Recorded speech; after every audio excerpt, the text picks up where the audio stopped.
Live from iRacing's virtual Daytona International Speedway, welcome sim racing fans to the Starbase Comics 200 and round 12 of the NASRA Triple M Pulling Truck Series. We're happy that all of you are with us on this beautiful Friday evening. Wherever you're tuning in around the world, we welcome you to the Racecraft TV commentary booth, where alongside Ian Fisher, my name is Joshua Lee, and we have Zach Johnson down in the virtual production trailer. And Ian, it has been a really interesting run up to this point. 3 rounds, including tonight, remaining before we do the playoff cutoff. And so far this season, we only have one multi-time winner, and that is Ted Wade. Everybody else with 1 win or less. And with 3 rounds left, and Rockingham and Charlotte being 2 I want to say wild cards, even though Charlotte being intermediate, Rockingham really the stone in this trio of racetracks, with it being such a unique track and such an old track that now we don't go to in the real world with these trucks. Yeah, Rockingham's definitely going to be the outlier in the last 3 tracks here we have going into our playoffs starting in Michigan on October 28th. And what comes to mind here at Daytona is, you mentioned it, Ted Wade, his 4 wins on the season, but also his teammate Chris Simon won here in our season opener at Daytona. And we mentioned how important teammates are all the time, especially here at Super Speedway Racing. And the Upfront Motorsports team is going to be one to watch here. Of course, Ted Wade, Chris Cinnamon, and then Devin Painter. I'm sorry, excuse me, not Devin Painter, Keith Bradley as well. Going to be the trio to watch tonight, Josh.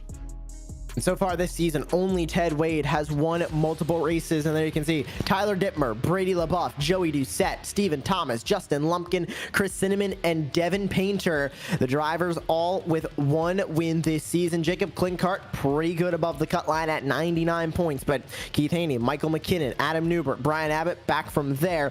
All still good on points as of right now. But once you get to the likes of Keith Bradley, especially Brandon Bullock and Cody Knott, 13 and 10 points above. And then you look at the drivers under the cut line: Taylor Peacock, Christopher Blanchard, Jose Luis Rivera, Zach Hartwick.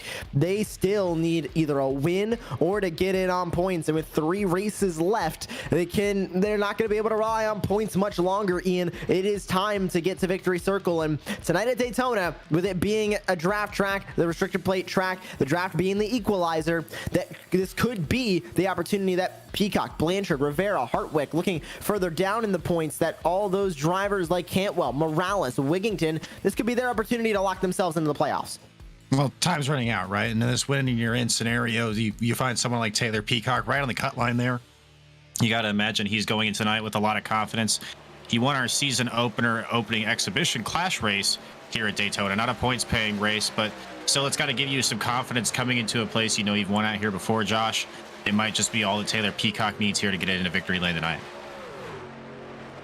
With 1 minute left here in open qualifying, the only open qualifying session that we have had all season long, and at these restricted plate tracks makes it very interesting. Everybody trying to get in a line, and the more cars you have in the line, the faster that line's going to go. And of course, you want to be at the back end of that line to get the draft off of all the trucks in front of you and try and propel yourself to the top of the leaderboard in terms of time. Derek Kilgore, the only driver so far to successfully do that. He's up to the top of the board, and by a considerable margin as well. 2.5 tenths as he sits 48 flat.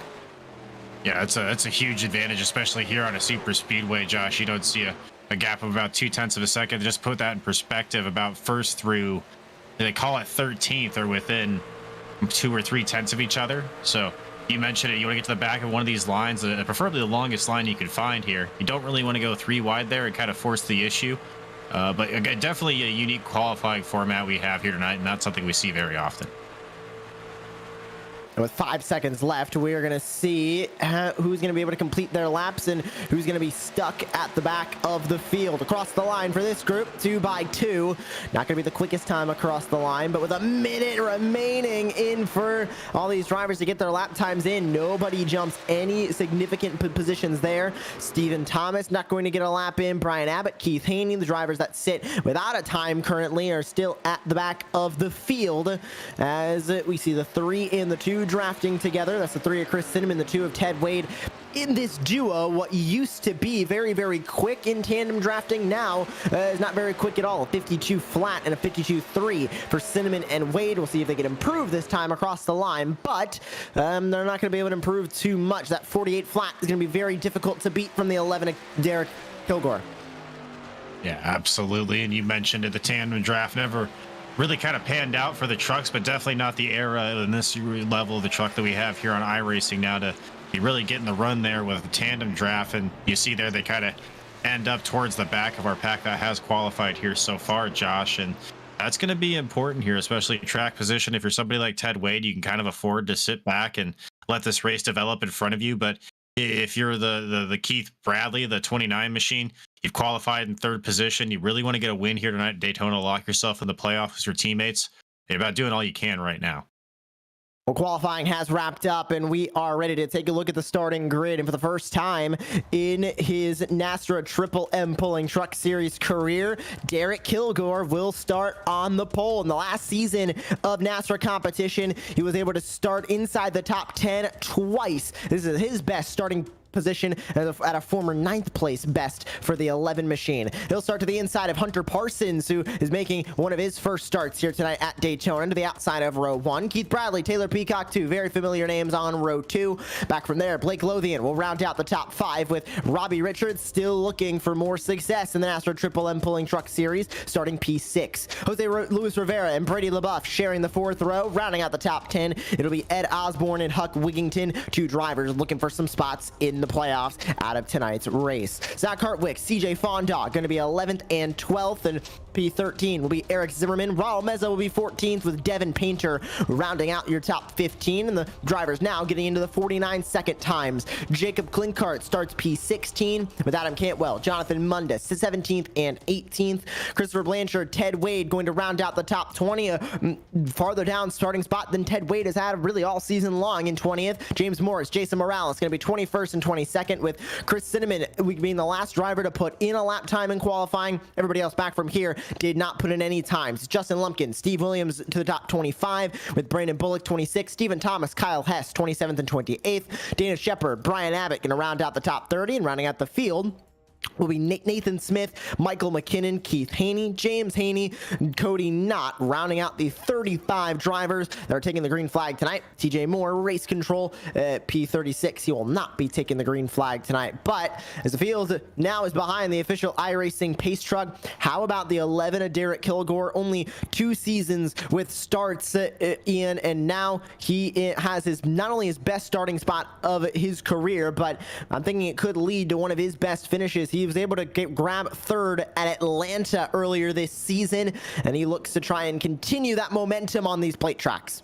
Well, Derek Kilgore, when you look up and down the standings, is not really a name that stands out to you, Josh, but he's had some solid runs all season long. It just seems that anytime he gets up there in top 5, top 10 territory, gets caught up in some kind of incident, whether it be his fault or not. But you mentioned it, 2 seasons under his belt, maybe starting to turn the corner a little bit, finds himself here on pole at Daytona, and I have to agree with you. I think he sets himself up well for a really good finish. We always try to see drivers here to like fly back in the back of the pack and try to avoid incidents that way, Josh. I really don't think that's the strategy. I think you want to get out in front as early as you can and just kind of hope for the best from there. Field works their way down the back straightaway here at the World Center of Racing, just off the heels of Talladega Week on the sim, and in many other leagues. NASRA was hitting up Pocono last week, but now we're back to the plate tracks. We are back to Daytona, where we began this season, and it was Chris Cinnamon that was able to get the win there. I think back to Talladega on August 12th as well. How about Justin Lumpkin with a win at the Talladega Super Speedway? And now we are back to plate racing. The last Super Speedway we went to at Atlanta just a couple of weeks ago was won by Ted Wade. Can Wade go 2 in a row with the Super Speedways? But it's Derek Kilgore and Hunter Parsons that will be on the front row. Hunter Parsons with what I believe is 0 recorded starts in the NASRA Triple M Pulling Truck Series.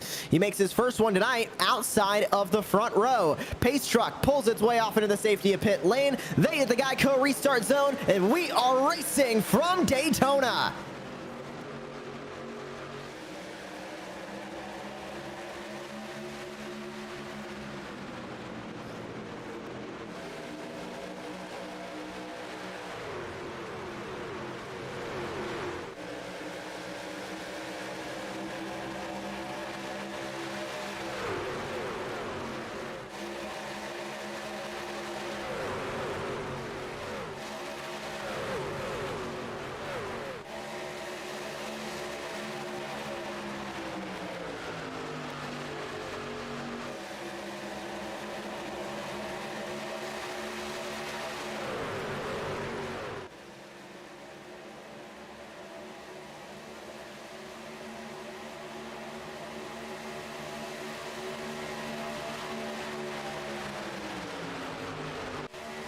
First lap completed, and it is all Hunter Parsons at the front, and a significant breakaway of the lead pack from about first on down to what looks to be the better part of the top 16, all within one pack. And then you look back to Christopher Blanchard in the 19 and 18th. He sits now in the middle of that pack that is now led by Keith Bradley. So two distinct packs forming up here at Daytona, but at the front of the field it's 2 by 2 as the 43 of Blake Lothian tries to look to the outside. And something to note here, Josh, your pole sitter Derek Kilgore, you saw him there coming down the backstretch of lap 1. He tried to cover both lines up there. Entering turn 3, he kind of got shuffled there to the high side. I thought maybe he was dropping back for a second, but he worked himself back into line there, finds himself in 10th. I think that was actually a bobble out of the 11 machine early. Side by side now down the short chute back to turn 1, and a big shove from Taylor Peacock to the back bumper of Blake Lothian. They disconnect a little bit in turn 1, and that's going to lead the inside line to kind of propel itself back. And these trucks draft so much differently than the next gen machines. I mean, that's my most recent memory of plate racing, of super speedway racing, was at Talladega on Monday night with the Full Throttle Real Sim Racing Cup Series in the next gen cars. And they really draft a lot differently than these trucks, Ian, because you can go kind of to the outside line. You can run 3 wide. There's not a ton of side force, but these trucks with their massive rear spoilers are really nothing but side force, and there really is a bubble of air in between all of these trucks that is very difficult to navigate, and they're trying to do so now as they head to lap 4. Well, you mentioned the bubble of air that you have to navigate there, and it seems possible to. They always talk about popping the bubble of the car in front of you and really being able to get up to the back bumper that way, and that's how you make your fastest lap times around the super speedway here in these trucks. And you mentioned it, it's kind of a more deliberate, slow style of drafting. These runs develop slower and take a little bit more time to complete passes. You see the 81 here of Taylor Peacock now making a run to the outside of the 05 of Parsons. And Peacock was so dominant here, our clash to start the season. Really looking good here so far, Josh, early in this race. Should mention stage number 1 at 8 will end at lap 18. Stage number 2 will end at lap 42, and then of course we'll run stage 3 all the way through to the checkered flag at lap 85. That second pack has really lost a ton of time, and the 99 of Devin Painter is losing ground from the lead pack. He might end up in this pack relatively soon, but from Cinnamon on down, it's about a couple mile-an-hour slower than that lead pack, and it doesn't look like they're doing much things differently, Ian. Maybe really just trying to cut their losses and just maybe try and be at the back and just kind of wait around for anything to happen at the front. But you can see already they're pretty much about a full half a back straightaway from that lead pack as they work their way into turns 3 and 4. Now there goes the 3 heading into turns 3 and 4, and still side by side for the lead as the outside line starts to develop its way again with Blake Lothian at the head. Well, you mentioned possibly a strategy play by that second pack. It is led by our winner at our season opener here at Daytona, Chris Cinnamon, in the 3 truck, but you mentioned it, they're running about a second slower lap times right now, that second pack, than our lead pack, running about 49.3s, where that second pack is running about a 49.8 last time by. So a little bit of a difference there in speed. You mentioned it seems to be coming back now, but something still at that second down pack down for a second there, Josh, and this first pack continues to start to pull away. But you mentioned that especially with the stages, 18 laps is quite a sprint here for this first stage.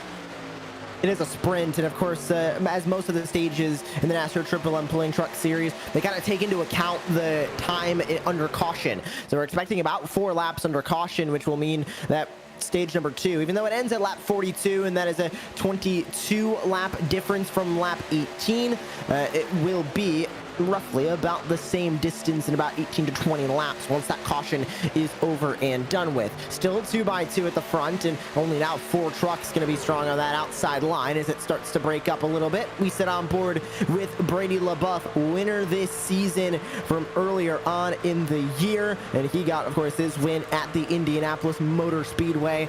And then a surprise win as well. Fuel mileage, tire wear worked his way. Was able to only do a 1-stop strategy in stage 3 when everybody else was going for 2-stop strategies, and he was able to grab that race win. Now sits second on the outside line as Blake Lothian looks for a bit of a side draft off 4.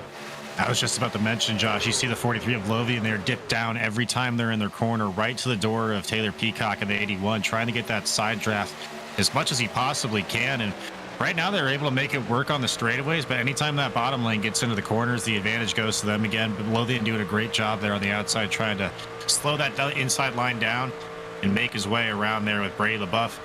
Brady LaBeouf, always a great partner to have behind you, especially at these super speedway races. Josh, he's an excellent pusher and always seems to find himself in the right spot to make moves here. Down the super stretch once again as we sit back on board with currently your leader of that outside line, Blake Lothian, in the 43. He has a nose ahead of Taylor Peacock, but that's all he is going to be able to get that time by, as the 81 on the inside line leads the way now with the 05 of Hunter Parsons behind him. I mentioned Hunter Parsons, first start for him tonight, already making a really good run up here at the front, as we have now 10 laps remaining in stage number 1. Outside line starting to develop a little bit more, but it's really a 3-truck breakaway on the inside. They're all shoving each other, and that's a little bit of a gap back to the 48 of Robbie Richards as the field works their way 2x2 off of turn 2. Mentioned it 2x2 for about the first 10 trucks here in our lead pack, and the bottom line just doing not the best job right now of getting organized, allowing that top lane to side draft and really just keep pace right now, and even at times move ahead into the lead. Taylor Peacock doing a great job, though, of holding that bottom line down, and you can see it sometimes he's doing it as well. He's moving up the racetrack a little bit to kind of push Lothian off that line, Josh. Getting clear just for the moment was Taylor Peacock. He cannot take it anywhere, and we're still seeing such a big disconnect in both of the packs here. And the second pack has gotten formed up into one single line. They are catching, albeit pretty slowly. They're definitely not losing time like they were when the majority of them were side by side for a majority of the field. They're now formed up inside line and in one long train of NASRA Triple M pulling trucks, and they'll roar down the back straightaway, trying to gain to the back bumper of Devin Painter, which will be the next driver that they are trying to catch in that number 99. And Key, Derek Kilgore, and a handful of others there around those positions are really just stragglers at the end of the lead pack, which is only about 10 trucks strong. I mean, it looks like a 10 truck pace lap currently at 180 miles an hour around the Daytona International Speedway, because that's pretty much what it is, still running side by side and not really formed up that well in the front, not really formed up that well in the back. Everybody just buying time. I think Atlanta might have scared them a little bit, Ian. They're really trying to make it to the end of this race and not race too aggressive at the start. Yeah, right now you don't want to make any aggressive moves, but something that stood out to me, Josh, is looking at that second pack. You got 3 Upfront Motorsports trucks all right next to each other. They're running 1, 2, and 4 in that pack, respectively. There, so they have themselves found early in the race, and they're linked up.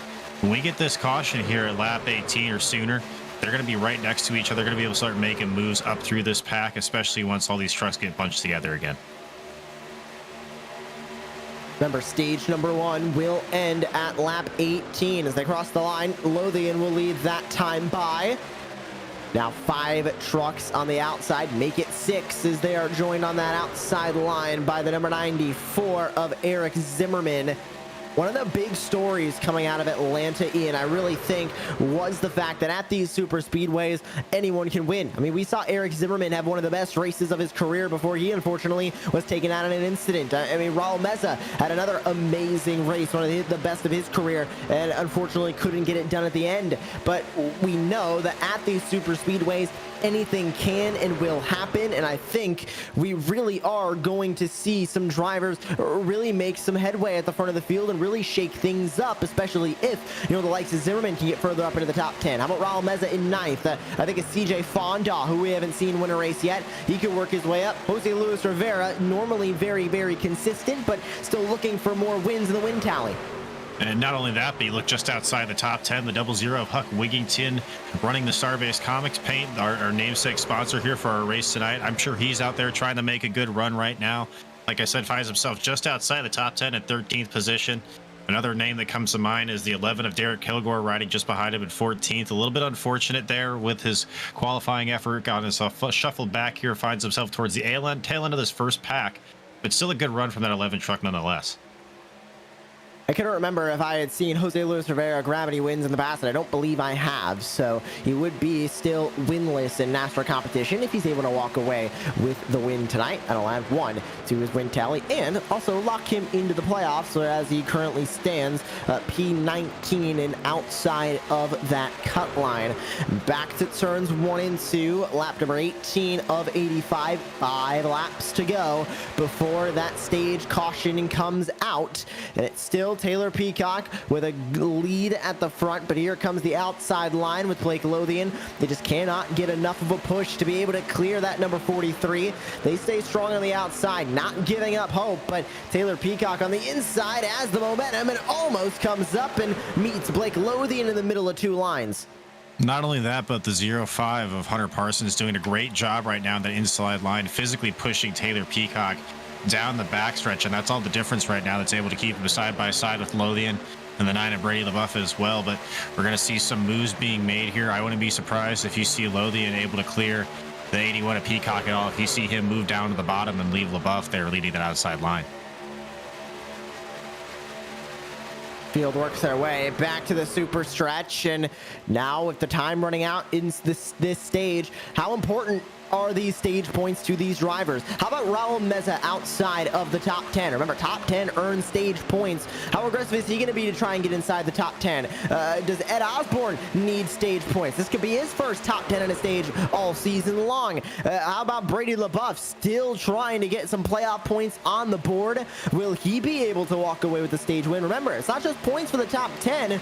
They also are running for playoff points, which will be bonuses heading into the playoffs for these drivers. This could be important for Taylor Peacock. Remember, that 81 is not locked in and is currently sitting outside of the cut line. I will say the one notable driver that's not inside playoff points right now is the 2 of Ted Wade. Finds himself 20th position right now, Josh. He does have a sizable lead over Tyler Dittmer in second place. About a 12-point lead there over him right now in our playoff point standings, but no playoff points here, it looks like, in stage 1 for Ted Wade. Side by side with 2 to go in the stage as they roar off of 4. How aggressive is the 81 going to get to try and keep this lead? Because Lothian on the outside line, with the help from the 9, with the help from the 53, are really pushing themselves to the front of this field. And as they roar back into 1, they don't have much of an advantage through the corners, but down the straightaways, they're able to get in front of the 81 as Peacock, with a little bit connection issues on the inside, comes back down the back straightaway and off of 2. How much is the 9 going to push for this stage win? He's on the back bumper of the 43 as they almost touch again going into 3, and the 81 has to dip below the double yellow line. Here comes the 43 looking for the lead. Identical bumps there from Parsons and LaBeouf, respectively. They're 2 leaders of the lines. Kind of got them both squarely. They're going into 3, Josh. You mentioned it. They'll battle side by side coming off at turn 4 with a slight advantage to Taylor Peacock there as they come towards the line. And right now, that outside line's got to get a little bit better organized, and LaBeouf's got to get a little bit of help from Fonda there, the 53, third in line there, if that outside line is going to look to get the win here for stage 1. White flag in the opening stage, and Taylor Peacock now is clear of the outside line as the 19 has to dip into the pit lane. That's Christopher Blanchard. Wondering if that's a bit of strategy for the 19 machine, but Peacock is going to get caught in the middle, and in the middle of 2 lines now, the 05 says goodbye to the 81. Parsons wants a stage win in his first start, but it'll be Lothian clear. Peacock still stuck in the middle, trying to side draft as much as he can. He'll get to the back bumper of the 9 and almost trying to split him 4 wide was the 81. LaBeouf goes high, that's Parsons. The 53 wrecks behind. Yellow flag is in the air. The 81's involved. The 94 and a hard hit. One driver upside down, Painter's in it, and Osborne gets caught up, but at the line, I believe that was Hunter Parsons with the stage win. And that all started, Josh, because Hunter Parsons gave a push to oh my goodness, that was incredible. I can't believe that there with all the cars that wrecked. I can't remember who wrecked, Josh, but there was a 5 of Parsons there that gave the push. And that's what started that whole chain of events. And then he comes away with the stage win. I don't think he was intending to wreck anybody there, but it was just trying to push Peacock as much as he possibly could. And Peacock wasn't able to hang on. And coming back to the line there, you saw that Peacock was stuck in the middle of 3 wide and really had nowhere to go, Josh, and that just collected the rest of the field. I'm trying to look back and see when the moment of caution was, because I believe it was the 43 of Blake Lothian that was in front at the time of caution. Of course, field is frozen once that caution flag comes out, and I think the caution was called with Lothian in front. So this will be a stage win for Blake Lothian, who is still looking for race win number 1 of the season in his relatively mixed bag of starts this season. And he is now going to be a stage winner in this season of the Triple M Pulling Truck Series. And just like that, pit road is open, and he's going to lead the entire field of lead lap drivers in. Nobody one lap down except for now Ed Osborne, who had to tow it back to the pit lane after that incident. Yeah, we'll see how much damage the 81 truck of Taylor Peacock has. That was really unfortunate for him, Josh. Led a majority of stage 1 and really looked good there when the white flag for the stage came out. But like I said, just the unfortunate push there from Parsons. And you mentioned it, the caution came out. Lothian was in front, so he comes across with the stage win. But just kind of heartbreaking there for the 81 camp. Out of the pit lane, and it's not a ton of disparity in the pit lane times for the top couple of drivers. Lothian comes in 11.6 in the box.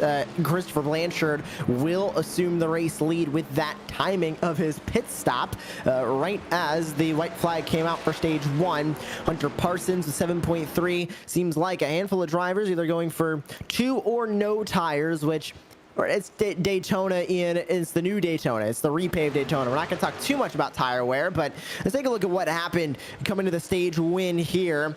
And it was Peacock in the middle. He almost tried to split the 9 in the driver to the inside 4 wide. And then I don't know if the 81 came up, maybe the 53, the driver behind him came down a little bit. What on earth happened to Ed Osborne to get him flung into the air like that, almost straight up?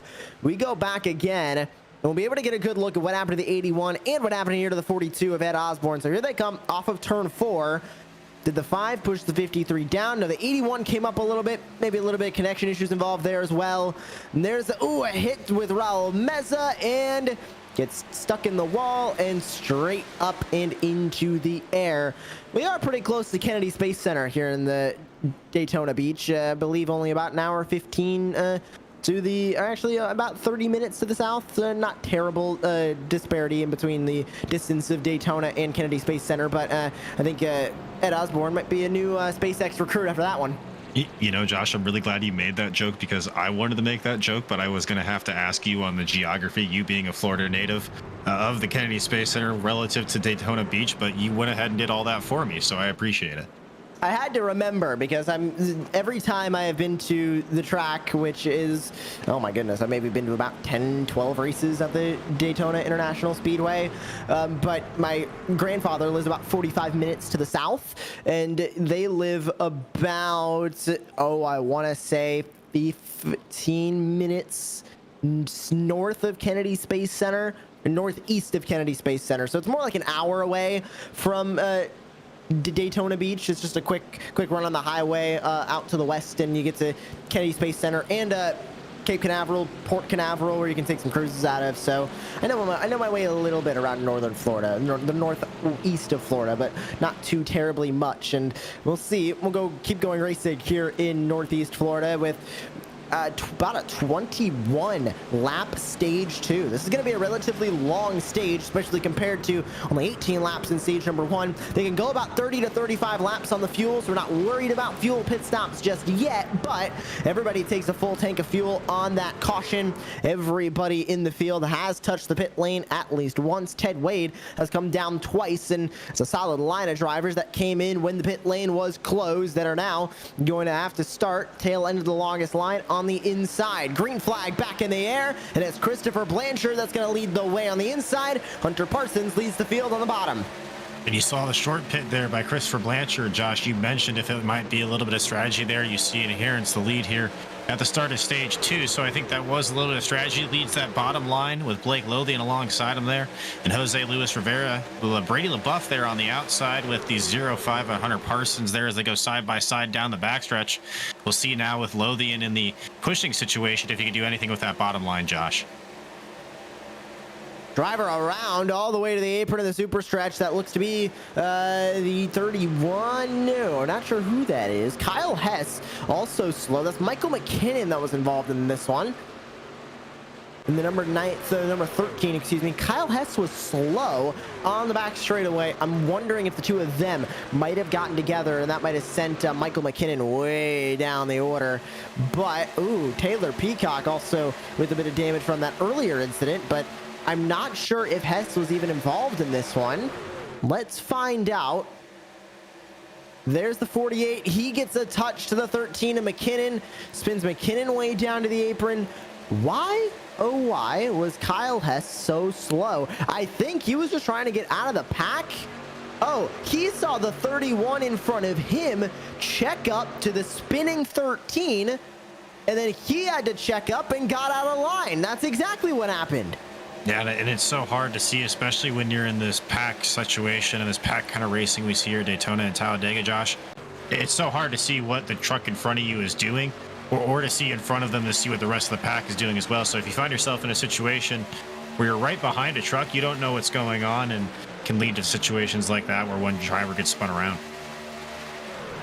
They continue to fight now through 1 and 2 with Blanchard on the inside. We got a big shove from Jose Luis Rivera. Blake Lothian right back to leading that outside line, exactly where he was throughout stage number 1, and very close to an incident between the 20 and the 19. Blanchard washed up the track in 2, and now that invites the 43 up to the outside line, and trying now with help from Hunter Parsons and Brady LaBeouf behind to grab that race lead back.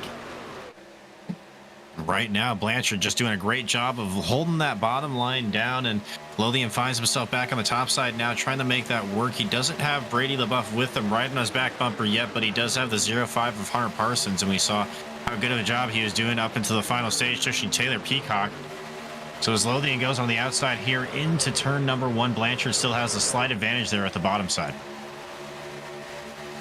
And that outside line has now really gotten separated as Lothian loses a good bit of time to the drivers in the lead of the inside line.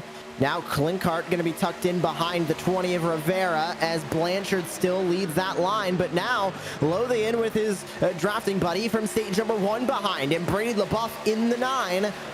With Justin Lumpkin joining the outside line. Derek Kilgore's back up here, and we're still seeing a bit of disconnection. They're not as formed up as they could be here in, but we're not seeing the complete separation impacts. Top 26 all separated within 3 seconds of each other, and all well within this lead pack as they roar to turn 1. Yeah, he's doing a much better job of the whole field staying together this time, but this is an interesting outside line that's starting to form here with Lothian, and he has his preferred pushing partner in LaBeouf behind him. And then you also throw the 87 of Justin Lumpkin in that mix. He won at Talladega, you remember, Josh, and so that outside line right now getting a run heading into turn number 3, and Blanchard right now has got to be careful that he can get the push here from Jose Luis Rivera, try to stay onto that outside line, but you got to think if these guys are linked up on the top side, they're going to stay together, Josh. And of course, LaBeouf earlier on this season had a really good run going at Atlanta and at the super speedways this season. LaBeouf is not one to slouch when it comes to the super speedways. Of course, former champion of the series as well. One win at Indianapolis this season, but other than that, to be fully honest, it hasn't been the best season for Brady LaBeouf. He was only the 3rd unique winner at the time that he did get that win at Indianapolis, but I mean, not a ton of wins to his name. Last season, you got a win at Auto Club. I believe in season 3, his only win was at Charlotte in his championship winning run, as the outside line gives a big shove now. The 19 of Christopher Blanchard holds up the inside line, and now outside line, Lothian, LaBeouf, and Lumpkin almost clear. The inside was Lumpkin. The 9 and the 43 are clear, but they elect to stay up on the outside line for now as new race leader, the Toyota Tundra of Lothian, for the first time in a handful of laps, is clear on the outside as as Lumpkin tries to clear himself to the inside. Christopher Blanchard says, I'm there on the inside line, and Lumpkin able to stay up on the outside line. No caution. We stay green to turn 1. I thought it was very interesting as well. Lothian and LaBeouf were both clear of the 19 there at one point, and they chose to commit to the high line, and it's starting to work out for them as well. The Upfront Motorsports group is starting to get together there on the outside line as well. You see them move down to the bottom as well now, and this first 6 group, Josh, here side by side, and then back through the pack here. It's a lot of single file and just jostling for position right now. Taylor Peacock is in the pits and out of this race. Not sure if it was a blown motor or if he just decided to eventually retire that truck, but didn't look like that engine might have gone up in flames. So could have just been running at the back of the pack, too much damage to stay up with the lead group, and decided that wasn't worth his time tonight. And I honestly don't blame him if he was outside of the lead pack, and with the speed he had in qualifying and not being able to run up at the front, deciding against it for Taylor Peacock. He'll continue on with 2 races left in a must-win situation from outside the cut line. Blanchard on the inside leads the way, but another shove from Blake Lothian, or from Brady LaBeouf to Blake Lothian on the outside line, is going to push him back to the lead in 3, but LaBeouf did not clear, and the time that they did clear that inside line in, they decided not to go down to the inside and stayed up on the outside line, which is a move I think can be made in the new next gens, and I think it can be made in that plate package. I don't think it can be made in these trucks. That inside line is just too strong.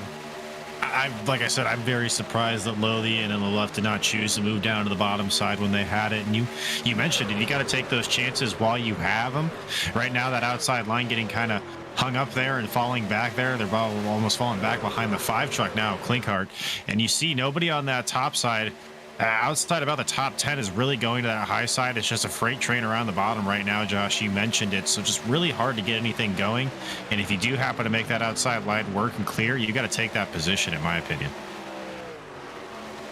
Truck down on the inside. That is the number 8 of Adam Cantwell. He'll go 1 lap down. That'll put 28 drivers currently on the lead lap, and they're about to catch Michael McKinnon. That'll put 27 drivers to the lead lap. Only 2 drivers are well and clear outside of this pack and on the lead lap, and that is Kyle Hess and Michael McKinnon, who they are just catching right now. Cantwell, Hartwick, or just Cantwell actually, going to be the drivers that are on the racetrack currently outside of a pack. Hartwick and Zimmerman still trying to get damage repaired in the pit lane as McKinnon lets the entire field go on by. It'll be 12 to go. There it is, currently 12 to go in the stage, and it'll be 11 to go in stage 2 next time by. Right back to the lead goes Lothian, but still just not able to hold that race lead for long. He's clear of Blanchard, but through the corner and without a solid push from the 9. That'll lead the inside line right back to the front as almost making contact behind. That looked to be the 48 of Robbie Richards and the 5 of Jacob Klinkhardt almost coming together. No, you got 6 trucks on the outside line right now, so I really think if you're Lothian and LaBeouf, you got to get down. You've mentioned it so many times, Josh, but it seems like that Lothian doesn't want to make a move to the bottom unless the 9 is with him, and that's allowing Christopher Blanchard to keep continuing to hold on to this lead as we tick these laps away. And really, you do give yourself a shot if you're on the outside line there, as you see you get the run down the backstretch here into turn number 3. But really, you kind of leave it up to a roulette's chance coming back through the tri-oval on the front stretch if you do that. Field back off of turn 4, 10 to go in stage number 2 this time by. And that inside line still prevailing, but not a ton. Lothian able to get a big shove on that outside as he looks for a stage win tonight. I mentioned Lothian, only 6 starts this season, and those starts are kind of all over the place. He started at Talladega, finished 4th at Talladega, started the opening round of the season at Daytona, was able to grab a 6th place there. Indianapolis, he was able to grab a 13th. Sonoma able to grab 13th, and then unfortunately at Pocono finished 32nd, or finished 30th, excuse me, and retired from that race. And then at Hickory, he got disqualified and finished P30 as well. So mixed bag of finishes in the 6 starts that he has had. A win here will do him a world of good, but he's also going to need a little bit of points as he sits in 31st. These stage wins are going to help him out. Next driver up is Lucas Whitehead. Didn't start tonight. Trey Pitts also didn't start tonight. And then he's got James Haney, Derek Kilgore, Robbie Richards, and James Morris before he is inside of that top 25. All the points through these stages can be very beneficial for Lothian, especially with a very limited amount of races left before that playoffs. Well, not even only Lothian, but Blanchard as well, the leader of the inside line. As we see there, the 9 finally does get clear of Blanchard, and he's going to make the move to the inside now as they head into turn 3. So LaBeouf ditches Lothian on the outside line, still has Lumpkin with him. But now LaBeouf is going to come back off of turn 4 here, leading that inside line with Blanchard on the inside. But do you want to give Blanchard a shout out here, Josh? I haven't seen many drivers so far this season try to short pit before the end of the stage. You saw Blanchard do that last time by, and he's able to turn it into here where he's fighting for a stage 2 win. So I wonder if more drivers are going to try to do that here as playoff points become more and more important now as Lothian takes the lead back. And this time he'll go to the inside along with Brady LaBeouf in the 9. So both of them go to the inside. That'll leave Justin Lumpkin with a big shove from the 48 as Blanchard's going to get out of line in his Ford F-150. Kyle Hess also going to let the entire field roar on by the super stretch, but a big shove on the outside line has just changed the lead up again with Justin Lumpkin to the front. Richards clears himself to the bottom, and now brand new top 2 on the inside as the field breaks apart for a moment. Now Clinkart and Parsons stuck on the outside with Jose Luis Rivera in tow. And that was an aggressive move by Richards there off of 4, able to clear himself, and you see him go below the yellow line a few times there. He's got to be careful with that, Josh. It's okay to go below that yellow line. You just can't advance your position, so you got to be careful for that 48 machine running in second lap bottom line right now, but made an aggressive move coming off 4 last time by to get himself in that position. Side by side now in the main pack. The 15 going to join that outside line. That's Jonathan Munda. And through turns 3 and 4, it'll still be 2 by 2. Lumpkin get an inch ahead as they work their way off the corner. Entirety back outside of this top 10 has really broken away. Blanchard only got out of line to get back in the line, and now is trying to catch up to the outside line to make it 4 trucks strong up there. But other than that, it is stragglers on the inside line leading all the way down to P26. Now every single driver on the lead lap is a part of this lead group, but only 4 trucks now on the outside line. Make it 5, make it 6 as more drivers try and go upstairs with 6 to go in the stage. Yeah, that's where you're going to start seeing some of these drivers start to make the move to the outside line. Josh, just try to make their moves in general with their teammates. You got to be deliberate with them, and you can't just wait till the last lap to see how everything shakes out. You got to start making a move now. You see Blanchard was making the outside work, and a few other drivers right now. That inside line still prevailing. Oh, we have trouble there. Lothian on the pit load, Josh. Looks like we're going to stay green, but Lothian got shoved on the pit road there. Lothian able to keep it on the gray stuff, but he barely touches the grass and also ends up going below the double yellow line. Good thing about iRacing, that is not a rule, but Lothian all the way down into the pit lane. He could not avoid anything. And that'll shove Lothian all the way out of this group. And what it's also going to do is most likely give him a penalty unless it is cleared by our NASRA officials. But he did completely go through the pit lane at speed, did not slow down, and was able to get back into line. Pretty impressive, but hopefully he does not end up with a black flag off of that one. That's very easy to do, especially because the sim's going to automatically give him a black flag. Yeah, interesting to see what the race officials will do with that. But you mentioned very impressive. That was very impressive here. You'll see the contact coming off of 4 here. I'm not entirely sure who it was with, but you see the outside line comes down there. Yeah, it was Rivera. What a drift there. Yeah, that was impressive. And then you mentioned it. I have looked. The black flags were cleared for Lothian. He will not have a penalty. He's right back in this race. Wow, that is what a save by Blake Lothian there in the 43. And you mentioned it, just able to go on full speed and rejoin the pack and finds himself still there in the top 5. Oh, 2 trucks getting loose there, Josh, the 48, and it looks like Lumpkin as well. The 87 Lumpkin tapped the inside apron with those left side tires, got loose for a moment, and that has invited Hunter Parsons and Jacob Klinkart to gap the field by a couple of truck lengths. Tandem draft at the front, 3 to go in the stage, and as they race back to 1, new leader in the 5, Jacob Klinkart. Is anybody going to short pit for the end of this stage? Lothian right back to the outside line, but LaBeouf is going to abandon him on the inside. Yeah, and he's just getting hung out to dry right now. That outside line is just kind of falling apart, but you see now a move to the outside there by Hunter Parsons. Will anybody go with him? The 48 does, and the 43 is catching up behind him there. We're going to see if this outside line can work, and they haven't been able to get there all the way so far yet, Josh, but still Klinkart able to hold down on the bottom with Lumpkin helping him out. 2 laps remaining, and down to the inside goes one truck. That looks to be the 96 of Steve Williams. He got out of line and will come back up, merging in the tri-oval as Klinkart leads. Parsons now on the outside line, trying to power his way by. He's got help from Richards and help from Lothian behind. Jose Luis Rivera still trying to figure out where he wants to go in this pack, but off of turn 2, Parsons trying to make a run at the lead and a run at the 5.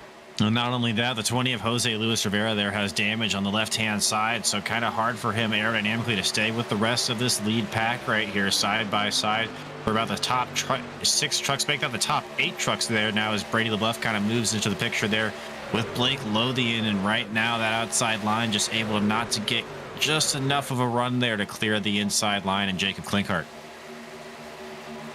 1 to go in the stage this time by. We saw a wreck coming to the start finish line in stage number 1. We see the same here in stage 2. Back to turn 1 with Klinkart on the inside. Hunter Parsons in his first start looks for stage win number 1 here in stage 2. They roar their way to the back straightaway.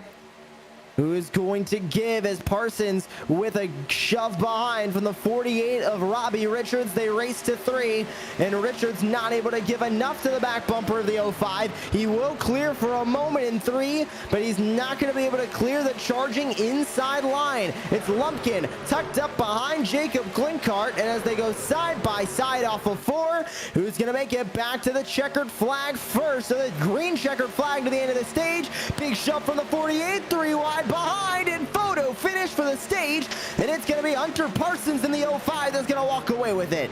And the outside line able to make it work just enough there at the end at the tri-oval just to get Hunter Parsons there the win in the stage, and he's been up front all night long. Josh, you saw he started on the outside line for our race and now finds himself the winner of stage 2. An amazing run for the 05 of Hunter Parsons to get that stage win. His first start in the 05, and he walks away with that win. Unbelievable from the virtual Daytona International Speedway.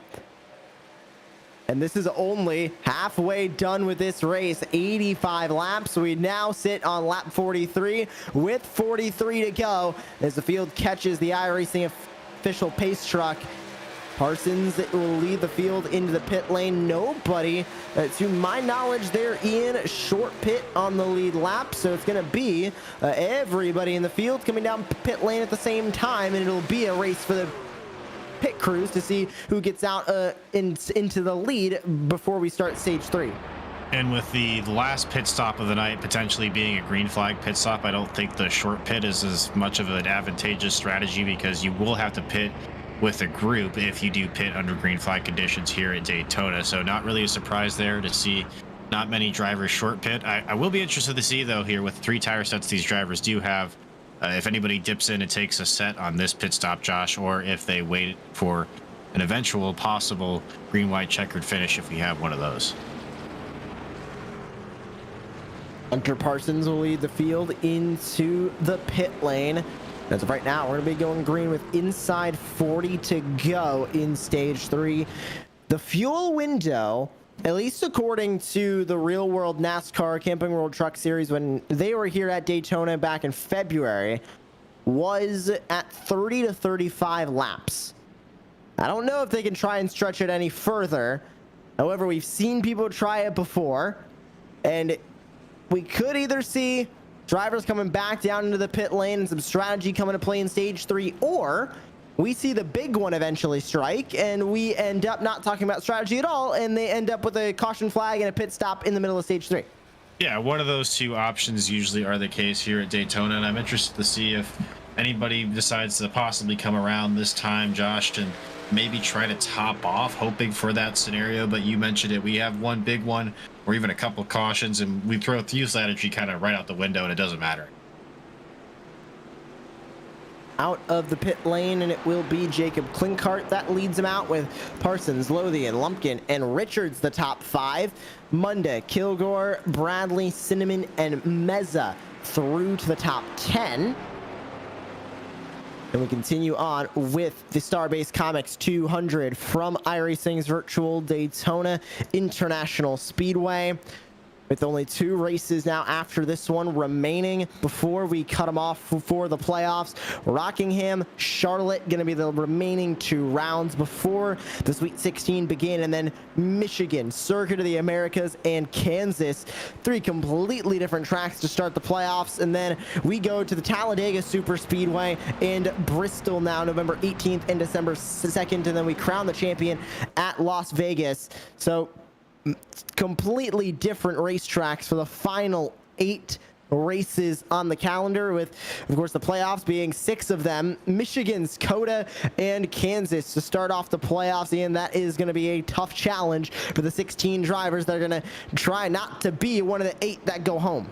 Yeah, I really think that Coda is going to be the race that separates the wheat from the chaff when it comes to the playoff scenario, Josh. I think that'll probably be a race to watch for with Ted Wayne. Remember, he won at Sonoma earlier in the season, our only other road course we've had so far.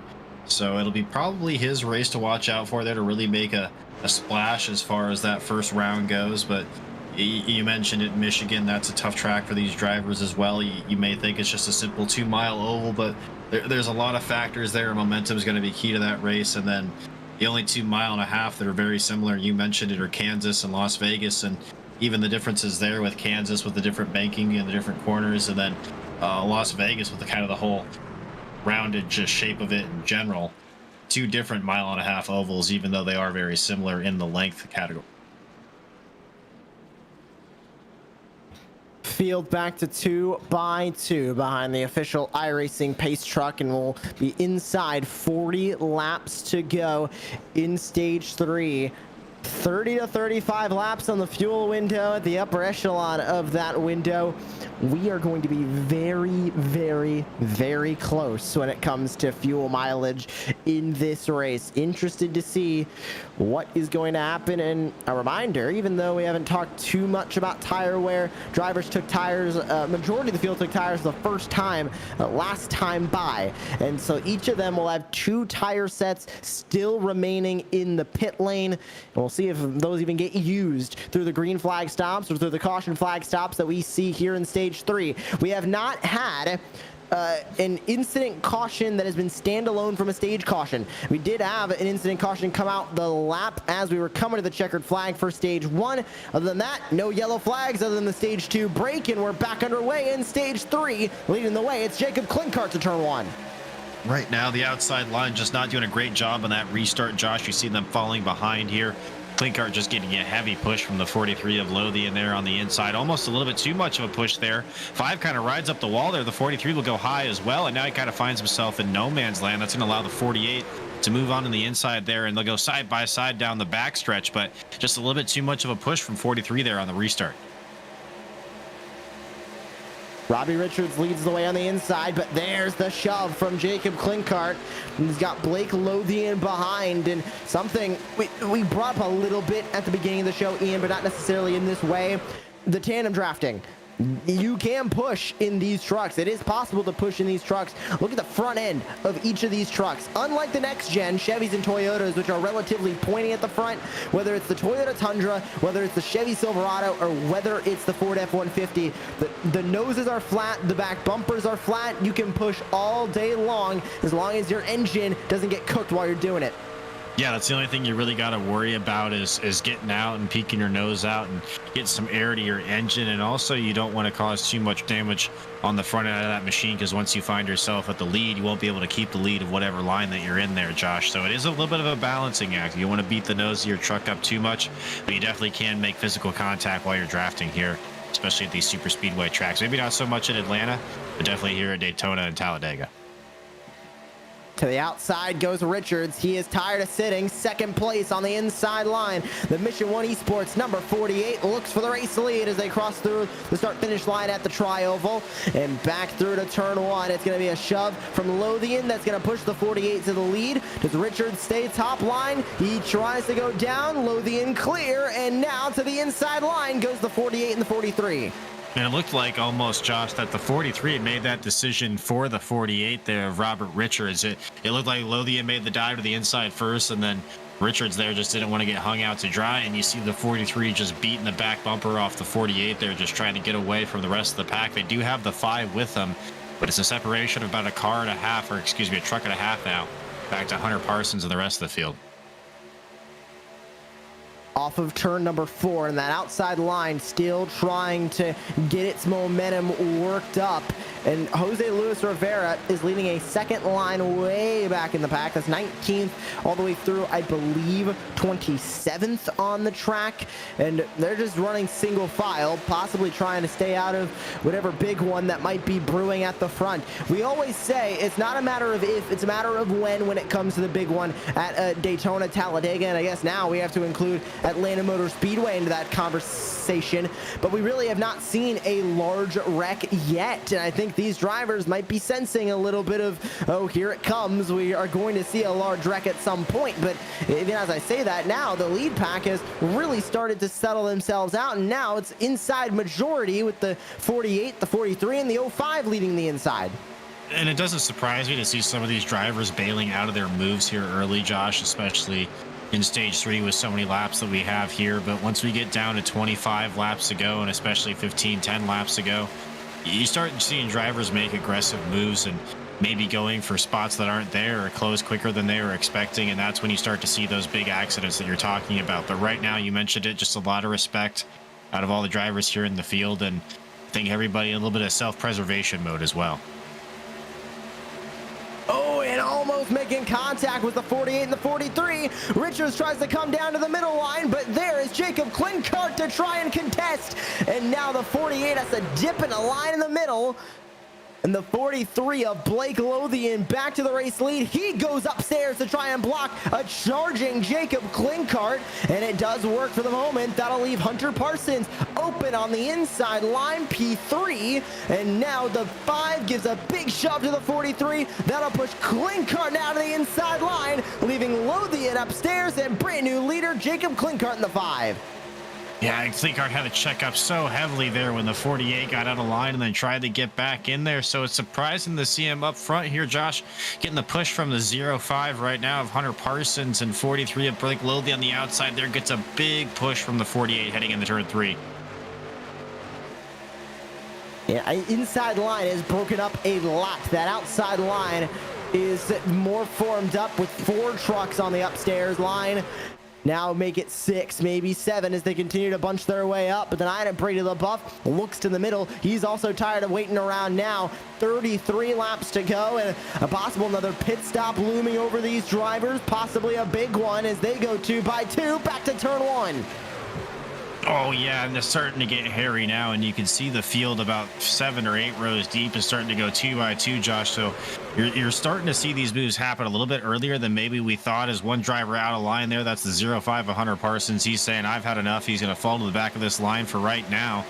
But when is that last available lap that you can kind of bail out and hope for the best, Josh? You know, we talked about the big ones so far, and it's starting to get hairy out there, but you give away too many positions here. Track position is still important at a place like Daytona.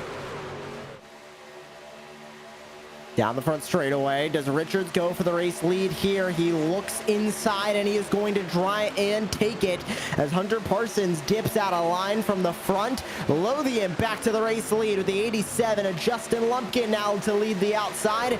Brady LaBeouf with the help And Blake Lothian has been at the front of this field the entire night.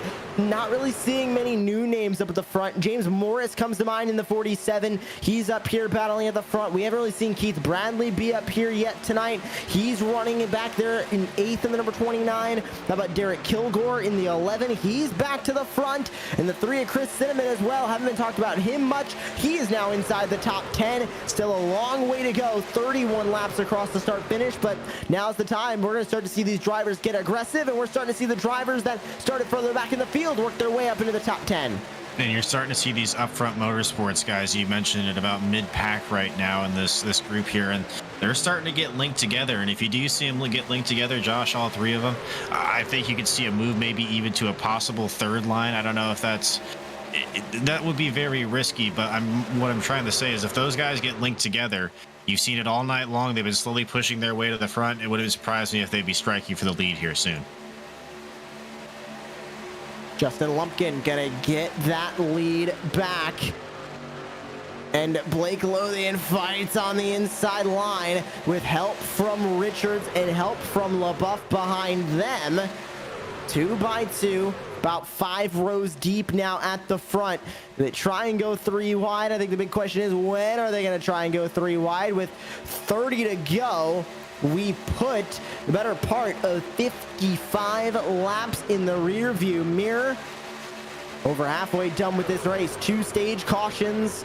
Well, technically, an incident caution on the last 100 feet before we got to the stage caution, and then the stage number 2 caution. So technically 1 incident caution, technically 1 stage caution tonight, and these drivers are going to get even more aggressive as they race down the super stretch, but it's Lumpkin with the lead. And I think really what we're seeing here, Ian, is drivers just starting to see what they can do at the front. They're not really willing to go 3 wide yet, but you can tell, I mean, the likes of LaBeouf, Richards, Klinkhart, Kilgore, they're tired of waiting around in line. They want to get going, and they want to get going to the front. There is room to go 3 wide at Daytona, and you're starting to see that happen now with the 29 machine of Keith Bradley. We'll see if you start to see now, yep, there it goes. There goes 3 wide as we're seeing Chris Cinnamon go for it. And there's enough room to do it here at Daytona, Josh, but you'll see the pack has a lot of lateral movement in it right now, especially in those early rows. It'll be surprising to see how long they can keep 3 wide going. Down the super stretch, and with no help from Bradley, LaBeouf tried to cover off the spot, but was not there in time. And now you're on board of the 29. Not a ton of help, but I talked about earlier the side forces of these trucks. That was a big momentum move for the number 21 of Bradley heading into 3, but through the corner, that's going to start to stall out. And the over-the-top designs number 29 is stuck upstairs.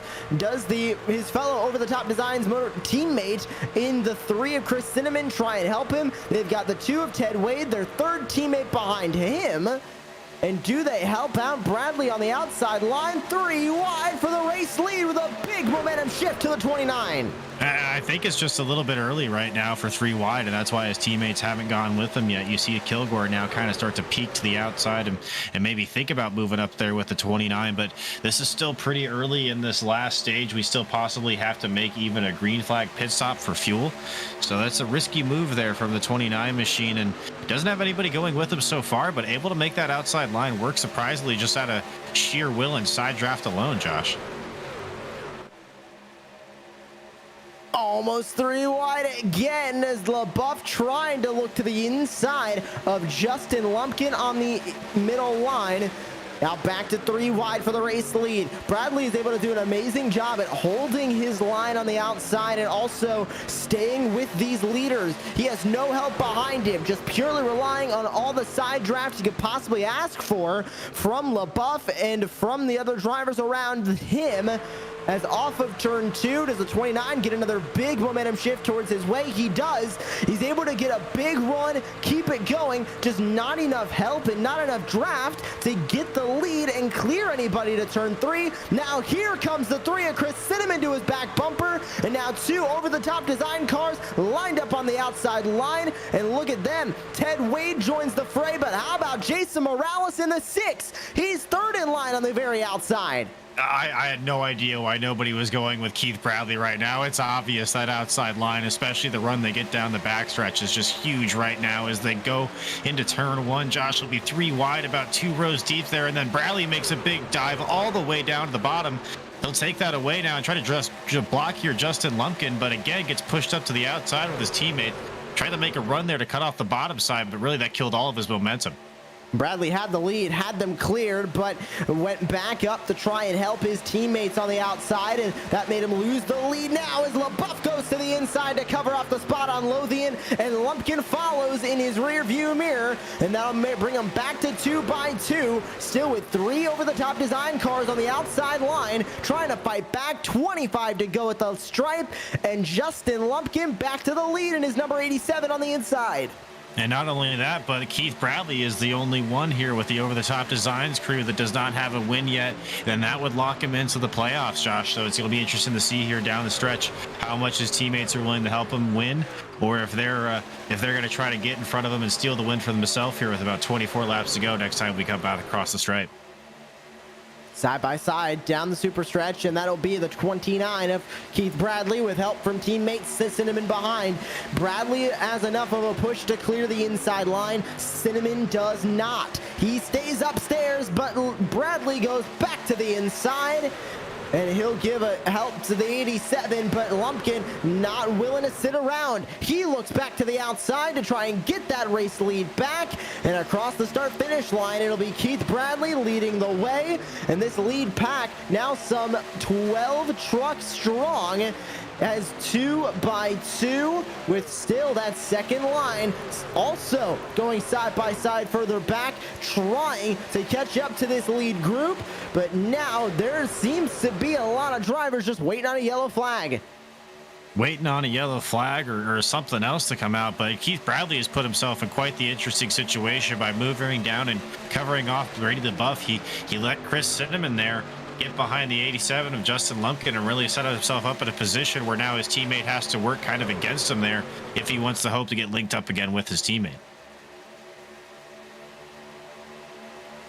Still 2 by 2 in this lead pack. Oh, they're getting antsy in the back as it's a little bit of swerving from Stephen Thomas and the driver behind him trying to keep it straight down this short chute.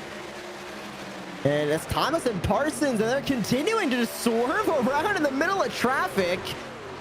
Could that be a little super speedway boredom from the 23 and the 05 there? I mean, we haven't been green for that long in stage 3. Yeah, I don't know if it's that. Hopefully it's not a little bit of some arm itching, maybe, Josh, if you get what I'm saying there. I don't know what's going on back here, though. Maybe just a little bit of some jet fighter action here at Daytona. Well, they are swerving every which way, left, right, up, down. And maybe they're trying to activate the iRacing grip.exe using a cheat code. I don't know. But either way, they're back from this main pack. They currently sit at 15th and 16th respectively. And now they keep their line on the inside, especially as Hunter Parsons has the 19 of Christopher Blanchard to his outside. 22 to go with the 29 of Keith Bradley and the 87 of Justin Lumpkin leading the way. It's high-speed pace laps through 1 and 2 as Bradley holds the race lead strong on the inside. That outside line still trying to push, and will they go 3 wide again, or will they keep it 2 by 2 down the back straight? They do keep it 2 by 2 for a moment, but the over-the-top design machines are split up inside and outside. And right now they're split up, and Lumpkin is still able to make that outside line work down the super stretch as they head into 3 and 4, give the advantage again to Keith Bradley and the 29 machine on the inside line. But Brady LaBeouf there is kind of hanging back. He's not able to get close to the back bumper as the 3 of Chris Cinnamon is to Justin Lumpkin right now. And that's what's giving the outside line the advantage, is just that Bradley is not able to stay to the back bumper of LaBeouf, and you start to get yourself into that situation we saw at Talladega where you might want to drag the brake a little bit if you're the car out in the lead just to keep that push from the car behind you close, Josh. We are getting very, very close to the point where we could see some drivers duck into the pit lane. Remember, 30 to 35 laps on the fuel window. We went green with 40 to go in stage 3. I think they might need to pit one more time, especially those drivers that have been leading these lines. Not too many drivers have been back in the pack, and also we haven't really seen that many checkups in the pack where drivers are kind of going about half throttle, maybe not even touching the throttle really at all. We have seen a lot of drivers full throttle, going for as many track positions as they possibly can. It's not going to be the best on fuel with 20 to go. No, and it looks like right now about the top 18 trucks here in this lead pack, and then back from there, 19th on back, there's about a secondary pack. So I don't know if that's the second pack breaking off to go for a pit stop, or if they just lost the draft somewhere along the way, Josh. But you'll start to see some maneuvering here from teammates or just different people that want to go together and pit now, because we mentioned it a few times. You have to pit as a group. You can't pit by yourself here at Daytona, or else you find yourself in a situation where you lose the draft and kind of shot yourself in the foot in any chance you possibly have at winning this race. Out of turn number 4, and it's still Bradley and Lumpkin 2 by 2 at the front. Not a ton of moving around yet, but as we go to 19 laps to go, I mean, the storylines at the front of this field right now. Brady LaBeouf with 1 win this season. How about Justin Lumpkin? He's looking for race win number 1. Or race win number 2 on the season, excuse me. Don't want to shortchange Justin Lumpkin with his win from earlier on this season at Talladega. He knows how to get it done when it comes to super speedway tracks, and he's going to try and do it again. Keith Bradley in a must-win situation right now. He's inside based on points to the cut line, but he wants to lock himself in. LaBeouf looking for win number 2. Chris Cinnamon, he was the winner here from Daytona in the beginning of the season, in the first race of this season of competition. He looks for race win number 2 on the season for him. And then how about the 6 of Jason Morales? Came into this season with one of his first starts and is outside the cut line now, P22 in the points. He is looking at win number 1 for him, and his best finish in his Triple M Pulling Truck Series career in his first season. His best finish before now was P7 at Talladega. He looks for race win number 1, and he is one of the over-the-top design cars, so it was 4 drivers all on the same team locked up on the outside. And it would be huge for any one of these drivers that have only 1 win to their credit to get the second win, just as it would be big for Keith Bradley in the 29 to get his first win and lock himself into the playoffs, because that's the only way that you're going to be able to give any chase to Ted Wade once we do start these playoffs. But you look now, Josh, you talked about all these drivers. You forgot to mention the 2 machine of Ted Wade is right there. He could possibly win this race as well. Back to turn 1 with 17 to go. Field breaks up a little bit, and that pushed Justin Lumpkin to the inside line. He now covers off the spot on the 29 of Keith Bradley, so that'll sit both of them now at the front of the field on the inside line, and the over-the-top design cars are not willing to sit idle much longer on the outside. It looked like they were trying to find a way to get pushed further up to the front. LaBeouf third in line on the inside, and as they go off of 4, 16 to go. Still the big question mark of fuel, and still the big question mark on when are these drivers really going to start getting aggressive at the front. And those drivers in the second line now 14 seconds behind this lead group. They are well and away out of this race unless we see a yellow. Yeah, we see something to bunch the field up, or possibly a pit off strategy cycle where they do work their way up to the front here. But you mentioned it, there is a certain time delta that you do have to hit that window, and if you fall out of it there, it doesn't matter really when you pit. You'll eventually fall back and get caught by that pack again here. But again, the Keith Bradley on the inside line just trying to push Justin Lumpkin as much as he possibly can, and that outside line is starting to fall apart a little bit. I'm wondering if we're maybe seeing some drivers move to the inside line to position themselves for pit stops. 15 laps to go at the stripe this time, and LaBeouf looks inside. No takers on the pit lane yet in this race. They've only taken tires once, and that was during the stage 2 break. We've still yet to see any major incidents. There's only a handful of drivers that are out of this race on incidents, and that is the 96 of Steve Williams, Adam Cantwell, Taylor Peacock, Devin Painter, and CJ Fonda, with Ed Osborne also out of this race on incidents. Zach Hartwick, you can add to that list. Eric Zimmerman was able to get back onto the racetrack after 32 minutes of required repairs. He's back on the track. 34 4 laps down, but still 27 drivers that have not really been caught up in any incidents so far tonight. You can add Michael McKinnon really to that list, but as they work their way off of the corner, still 25 drivers left on the lead lap as the outside line gets aggressive, and Chris Cinnamon goes to the point with 14 to go. Chris Cinnamon, your winner from our season opener at Daytona, will now move down to the bottom side in front of Justin Lumpkin, and I wonder if he's trying to pick up his teammate there, the 29 of Keith Bradley, third in line there on the inside line. But you mentioned the 2 of Ted Wade, or I'm sorry, I mentioned the 2 of Ted Wade earlier, Josh. He's now up to the second place on that outside line there, and look at that, the 6 of Jason Morales now finds himself leading that outside line, getting the push from the 2 of Ted Wade and getting a big run here as they head into turn 3. Cinnamon on the inside now with the 6 on the outside. That's Jason Morales. The over-the-top designs cars now split up, 2 on the outside line and 2 on the inside line, and Justin Lumpkin stuck in between both of them on the inside as here they come to the pit lane. Lumpkin leads the crew in, Lothian's in, Richards in, Morris in, LaBeouf in. These drivers have to be careful not to lock up those tires. Getting down into pit road speed is going to be fuel only from a majority of this group, Ian. And I wonder when they were finally going to do it, Josh, because we saw the last couple of laps as we came to the entrance of pit road, drivers starting to fake that entrance on the pit road. And finally, with 12 laps to go here, we're starting to see tires, and I'm sorry, not tires, but fuel stops for these drivers. So it's going to be an interesting run here to the end area. We'll see what groups can stay together and who comes out the net race leader here. Now waiting on the rest of the field to work their way into the pit lane, and at this point they can't wait much longer, and here comes the majority of the field back in. This is going to be unlike the fuel mileage race we saw at Indianapolis, as all the over-the-top designs cars come in.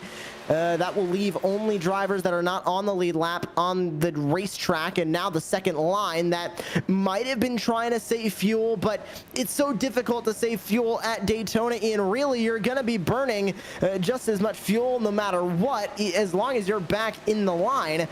Thinking maybe that second pack tried to save enough. It's spearheaded by Dana Shepard with Jose Luis Rivera, the 2 Haneys, Keith and James, with Michael McKinnon and Cody Knott. Ted Wade leads the group out of the pit lane, but now this is going to be our new lead group. But did they save enough fuel? Because what it seems like to me is those drivers ran their fuel tanks completely dry. I don't think there was much left in the fuel tanks of any of the drivers that came in, because if there were, they could have theoretically stretched it to about 5 to go. They pitted with 12 to go, which at least signals to me, and not sure about you, that they ran those fuel tanks dry, which means I don't think this group could have saved 12 total laps of fuel.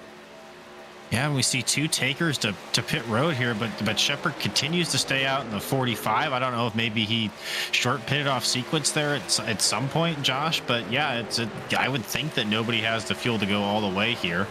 Although I guess if you're one of those drivers that do find themselves in a win and you're in situation, I guess you have nothing to lose by trying to stay out maybe, and seeing by some miracle you can make it and kind of cheese a win that way. I don't know. Well, it's 11 to go. We're going to find out sooner rather than later. And with this also being a 5-truck pack, leading a pack that is on the way is James Morris. He has Justin Lumpkin with him, and this pack is catching rather quickly. That gap went from over 12 seconds at the exit of turn 2 to now being at under 11 seconds as they work their way through the corner. And now here comes the 26 into the pit lane. That's Cody Knott. That leaves 4 drivers on the racetrack, and not being a part of that group, I definitely don't think they saved enough. This could be the race for the win, and now James Morris goes to the lead of this group. James Morris there, and then you see Justin Lumpkin to the outside, and I think all these drivers that are staying out at this point, Josh, are hoping for is maybe possibly a caution where they can pit at the same time, or just trying to get out to a big enough lead that when they do pit, it stays out and they retain the net race lead. But I don't think that's going to happen at this point because nobody's lapped down here in this field. Glencart going to give a shove into turn 3 for the 47. Morris looking for race win number 1 as the 4 now that are at the lead of the field are running just about 2 by 2 now, as Yeah, they will go 2 by 2. It's not going to help them if they want to try and keep a lead over this group, because now they're coming with a full head of steam. Under 9 seconds now from the top 4 to 5th on back. That's led by Morris. How about these high-speed pace laps? About 8 rows, 9 rows, maybe even 10 rows deep. Oh yeah, just side by side all the way through this second pack here, and this is fun to watch, and this is what we expect to see here with 9 laps to go at Daytona. Josh, everybody just jostling for moves here, maybe even seeing a third line start to form there on the outside, but just doing a great job right now of trying to stay side by side here as these laps tick off. 7 seconds now under that as 2 more of the lead group dip into the pit lane. They can't make it to the end with 9 to go. This second group is coming like a freight train to the Haneys at the lead. It's Keith Haney and it's James Haney, and I don't think they're gonna last much longer with now 5 seconds separating them. They might be trying to save all they can, but eventually it's all going to get ruined for them, as here comes this massive group of race trucks off of turn 2. This will end up being the battle for the race win, and right now it's James Morris on the inside, Justin Lumpkin on the outside. 2 by 2 this entire group. Do they try and go 3 wide? Richard thinks about it, ducks back in the line. I think it's just a little bit too early to go 3 wide now and kind of show your hand, though. You remember how much of a run that Keith Bradley got it to the outside there and then was able to get. Yep, top 2 pitting now, so that's going to be this pack right here, passing them is going to be your race for the win. And I was wondering there if you're going to see Bradley go to the outside and try that third lane again. You saw how effective he was able to do it there towards the end there when we were going to that first round of pit stops, Josh, and he's making that run again to the outside. They're thinking about going 3 wide now, and there you can see a couple over the top designs cars up there. LaBeouf thinks about it, trying to leave Lothian in the middle line, but with 7 to go, are they going to get aggressive here? 3 wide, further back in this group as Richards tries to come up. Could this be the big one brewing? We have yet to see a massive wreck so far tonight. Remember, if they make it to the white flag, a race will end with the checkered. We do have 2 attempts at an overtime restart if it gets to that point, but right now the energy is picking up as they roar off of turn 4. 6 to go at the line, and we are properly 3 wide now as the outside line led by Justin Lumpkin falls back. Inside line being led by Brady LaBeouf gets away in 4th. Top 3 single file, make that top 2 single file now, Josh. But yeah, you see the rest of this lead pack start to fan to at least 3 wide and a little bit of trouble there. Lumpkin slow to the top there. He's going to get passed by a lot of trucks. And that's going to fan out that 3 wide action there, at least for a little bit, Josh, as they come down the super stretch. Lumpkin lost a ton of time, but how about that outside line? It's Brady LaBeouf giving a big shove to the 15 of Jonathan Munda as Munda tries to look for the race lead. Talk about another driver that could be looking at their first ever NASRA Triple M Pulling Truck Series win. Jacob Klinkart tucked in behind James Morris as they get loose in the background. 5 to go at the stripe, and it's Morris in his Ford F-150 that leads the way. And you got to imagine the nerves that 47 machine and James D. Morris right now are at an absolute high, and you see both lines bearing down on you like this, and even a third line even trying to start to form there with the over-the-top designs machine and Keith Bradley there about 5 rows deep. But right now, the 15, Jonathan Munda trying to make that outside line work the super stretch here. Brady LaBeouf with a big push there coming off of 2. They'll go side by side down to turn 3, Josh. Jonathan Munda's best finish to date is 4th back in season 1 in Las Vegas. They fight back to 2, and the field is starting to get squirrely with 4 to go, this time by the stripe. The energy starting to reach that crescendo as Kilgore tries to look 3 wide. Remember, Derek Kilgore started on the pole. He's going to look for this race win as we're 3 by 3 now. Munda leads the very outside line. The lap truck coming up. They have to make room, and they won't. Lothian up and into the air. Kilgore's around, and the caution flag flies with 4 to go. We're going to overtime. And that took most of the field behind about, looks like the top 3 or 4, Josh, with it. Looks like Morris got through. Somebody's spinning off of 2 actually right now. Clinker got through. Yeah, there was the one truck spinning off of 2 right there. It looks like that was Brady LaBeouf.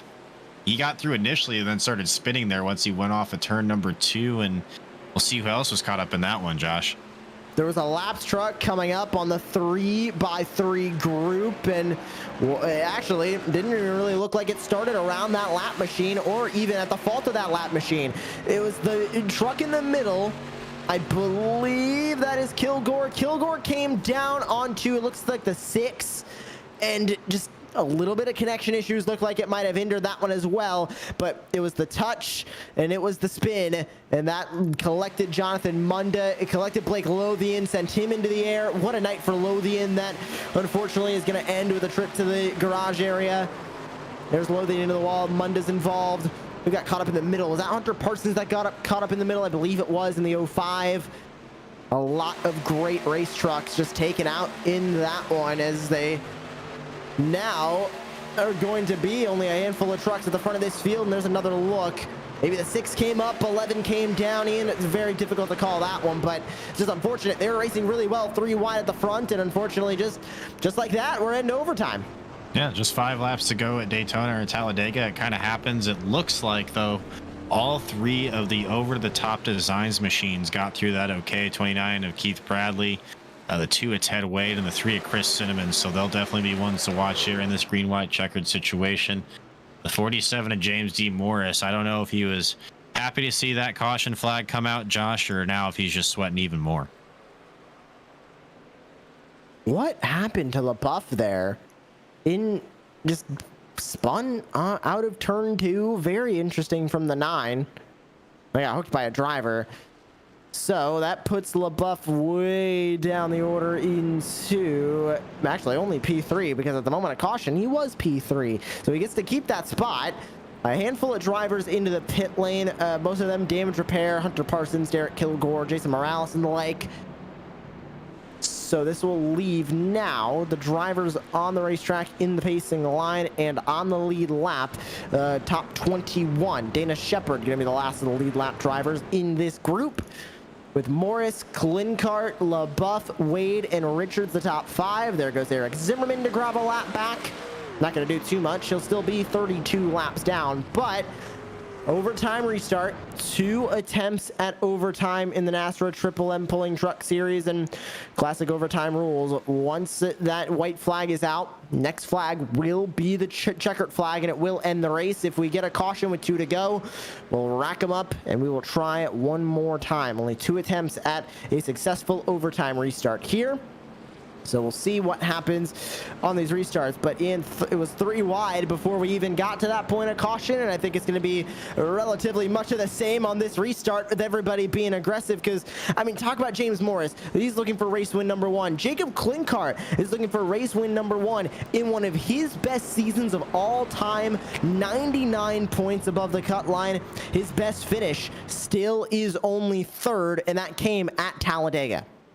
And not even that, you look back a little bit farther. In 5th place, you got Robert Richards in the 48 machine. So you have a few guys in the top 5 here that haven't had a win yet this far on the season, Josh. And you can imagine some aggressive moves are going to come out of the field here, especially on a green-white checkered finish. And I wouldn't be surprised to see 3 wide. I will say, if you're James D. Morris in the 47, one of the worst places you can be on a super speedway race, at least coming to the white flag, Josh, as you know, is in the lead. So you got to imagine that's in his head a little bit, but it's really hard to try to predict what's going to happen, especially coming to the checkered flag at a race like this. You got to just kind of hold on and hope for the best, and so much of it is luck rather than skill. Side by side now as the field gets to 2 by 2. Gonna be 2 laps to go when we restart.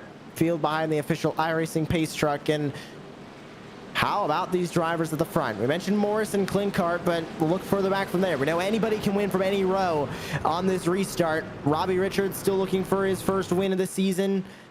Ted Wade is looking for race win number 5 on the season.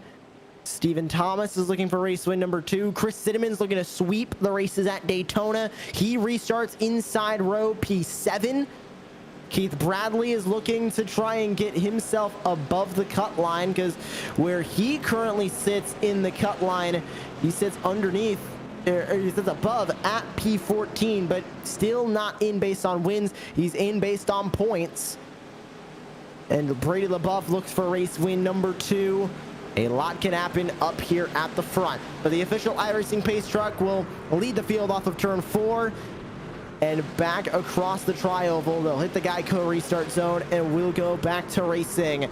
It's a classic Daytona overtime finish. Will we get back to the checkered flag, or will we see another restart tonight? Pace truck is in. They hit the Geico restart zone. It's Morris and Klinkart on the front row, and the green flag is back in the air with 2 to go. Morris gets the restart that he exactly needed. He won't go too aggressive to the outside yet. He waits for the 9 of LaBeouf to get to his back bumper as the 2 of Wade gives a shove to Jacob Klinkart and into turn number 1. Klinkart gets the race lead as they look for 3 wide. And that was very smart by the 47 of James E. Morris there. He got a great jump off the restart, Josh, but then realized he was too far out by Brady LaBeouf. Kind of checked up there and let the 9 of LaBeouf get back to him. Now he tries to push him down the backstretch here, but the 5 and the 2, Ted Wade and Jacob Klinkart, were able to link together there and get up to the front. Don't quite move down. A little bit of a wiggle there from the 48. They'll hang on to it for now. Oh, we're wrecking, Josh. The LaBeouf is involved. James D. Morris is spinning a little bit, but I don't think he goes all the way around. But that's going to take about the rest of the field from, I would say, 15th on back out as well. Jacob Klinkart gets away with the lead. Wade, Lumpkin, Bradley, Cinnamon all survive, but back from there, Robbie Richards just took out a lot of race trucks down the super stretch. We'll rack them up for another overtime restart. But what could have been on that one, take a look at the replay. It was contact with Morris and it was contact with Richards, but Robbie Richards did not decide to keep it down on the inside or lift really at all there in. He came right back up in the line. Oh yeah, a little bit of the adrenaline running in the 48 truck there for sure, and kind of finds himself in a position where he's outside the racing line there, but doesn't want to lose too many spots. And I don't want to say you stop thinking there, but really your adrenaline takes over and you just make a move to get back on the racetrack. Unfortunately, collected a lot of drivers there. Honestly, it wasn't much from James Morris there either. He did end up getting damaged. He did end up getting turned around. 23, Stephen Thomas involved. Brandon Bullock in the 17 involved. Looks like Cody Knott, Michael McKinnon getting pieces. But Richards really came down right across the nose of James Morris and got turned. Let's see what happened back here. There's a second incident further back. Seemed like drivers trying to avoid it. Oh yeah, the 31 checks up. 45 does not, and that collects the 45 and the 19 of Blanchard with nowhere to go. So on the first overtime restart, we get a lot of race trucks damage that we didn't have earlier on. It was a relatively clean race to begin the night, but now as we slowly have race trucks trickling into pit lane with race-ending damage, Klinkart, Wade, Lumpkin, Bradley, and Cinnamon, the top 5. James Morris is still in this. At the moment of caution, he was still in P6. So he does get to keep that spot. He has Meza behind him as Zimmerman grabs another lap back, make it 31 laps down for him now. Morris, even with a little bit of front end damage in, that radiator doesn't have to last a long time. It's just got to get into the checkered flag. Yeah, and we saw one time at Daytona where Dale Earnhardt Jr. had that little piece of black tape that happened to wash up on his front bumper right as they were about to go back to green, kind of picked up on the racetrack, and you saw it kind of helped his truck out a little bit there. So possibly maybe a little bit of a short-term advantage. We'll see here, Josh, but at least from a broadcast point of view, we had all the drama of the pit strategy and the green flag pit stops, and so of course we have to have the 2 green-white checkered attempts here to finally end the night. And this will be the final overtime attempt as well. We will not have another one after this overtime attempt. This will be the last opportunity to finish under the green flag and finish with the just checkered flag and not checkered and yellow flag being waved by Barney the flagman. But Daytona always brings the fireworks, and of course in 1 week's time going racing at the Rock, we'll be throwing it back a little bit. Last time the NASCAR Truck Series ran there, it's been a while, but they did make a return to Rockingham through the mid 2010s, and the last time they raced there was 2013. It was 2012 and 2013, the last 2 races at Rockingham for the NASCAR Truck Series. And speaking very personally here, as we have one to go with the lights out on the official iRacing pace truck. One of those 2 races was won by Casey Kane, so I will always have a special place in my heart for Rockingham purely because of that. You're a Casey Kane fan? I am, lifelong. I'm not like dogging you on that or anything like that. Just of all the drivers, I didn't really peg you for Casey Kane, but yeah, I guess won at Rockingham. So that I didn't know that. So that's an interesting one. But we didn't see tire wear being much of an issue here tonight, Josh. But when we get to Rockingham next week, that's going to be something to watch out for sure. And something interesting that I'm just looking at, the Wikipedia page for the Rockingham races for the Truck Series in 2012 and 2013. Both of the races were won by Turner Scott Motorsports. Casey Kane in the 4 in 2012, and then Kyle Larson in the 30 in 2013. So Turner Scott Motorsports undefeated in the modern era for the NASCAR Truck Series at Rockingham. The more you know. But we are getting ready to go back to green 2x2, and this will be the final attempt at an overtime restart. Klinkart, Wade, Lumpkin, Bradley, and Cinnamon the top 5. Morris is still in this in 6th. Raul Meza with a banged up race truck. He still sits 7th on the inside. Jose Luis Rivera, Kyle Hess, who we haven't talked about all night, is up inside the top 10. And Brian Abbott, we haven't talked about him at all. He sits in P10 on the outside line. Pace truck down to the safety of pit lane, and this will be the final restart of the night. They hit the Geico restart zone. We're back underway with 2 to go, and spinning the tires on the outside is Ted Wade. Give the lead to Jacob Klinkart as they race through the short chute. I was going to say Ted Wade had a terrible jump there, and I reckon behind a little bit, Josh. I think we're going to stay green here, but 2 trucks are into the wall at least. A bad start for Ted Wade there, and Keith Bradley was really ready to go, and that kind of checked him up. Now you see Cinnamon trying to move to the outside line here. He'll push Rivera out of the way here. That's going to send him back a few positions, and we still say green here. With some aggressive moves up towards the front now. Ted Wade going to take the lead on the outside line.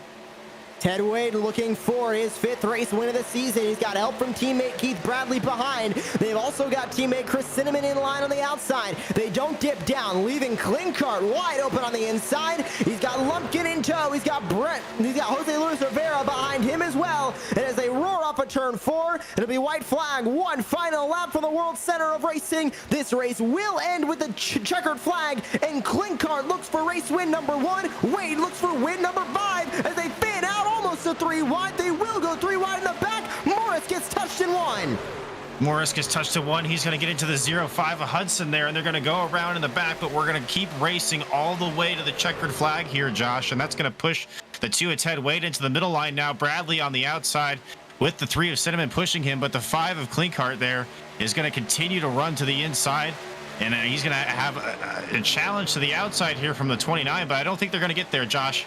Bradley gives a bit of contact to the 87. They're wrecking behind. Bradley's going to be one-on-one with the 5 of Klinkart. Rivera's going to give a shove to Bradley, and now they're 2x2. Klinkart touches with Rivera. Rivera looks high. He's going to touch the 29, but Keith Bradley will lock himself into the playoffs. The 29 wins at Daytona. And I knew from the drop of the hat when that 3-truck group of the over-the-top motorsports team there, Josh, was sitting back there in that second pack early in the race. I knew it was going to be one of them at the end of the race that was going to be the difference maker. And Keith Bradley steals one of those playoff spots away here with the win at Daytona coming down the stretch.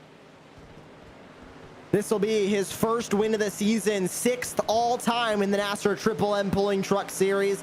The 29 at Keith Bradley now officially locks himself into the playoffs. He came into tonight above the cut line on points.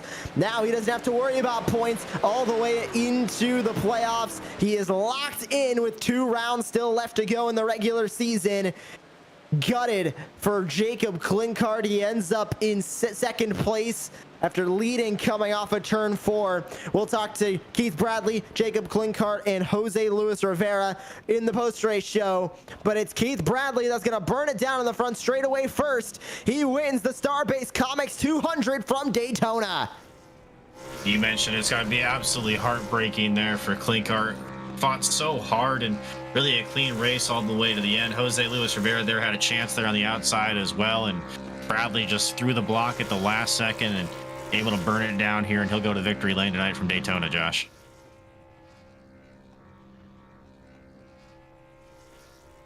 As he burns it down, we'll take a look at your full race results. 35 drivers took the green flag from the virtual World Center of Racing, and Keith Bradley ends up with the checkered flag at the end of this one. Jacob Klinkart, Jose Luis Rivera rounding out the podium with Kyle Hess, Derek Kilgore through to the top 5. Justin Lumpkin, Chris Cinnamon, Raul Meza, James Haney, and Robbie Richards going to round out your top 10. Jason Morales, Brian Abbott, Michael McKinnon, Ted Wade, and Brady LaBeouf through to the top 15, with Hunter Parsons, Jonathan Munda, Keith Haney, Cody Knott ending up on the lead lap. James Morris, unfortunately, caught up on a last lap incident. He'll finish one lap down, with 21st place going to Brandon Bullock, Stephen Thomas, Huck Wigington, Nathan Smith, and Dana Shepard. Through to the top 25, Christopher Blanchard, Blake Lothian, Eric Zimmerman, Steve Williams, and Adam Cantwell will round out your top 30, with Peacock, Hartwick, Painter, Fonda, and Osborne through to the top 35. TJ Moore, Race Control, did not start the race, so 35 drivers that started the evening, and only 19 of them finishing on the lead lap after this race. But as we wait for race winner Keith Bradley in, what a way to finish out the season at Daytona. It was Justin Lumpkin that won at the beginning of the season, and now we see Keith Bradley go to victory lane, and we'll get him up here in the broadcast booth now, and you're standing by with our race winner.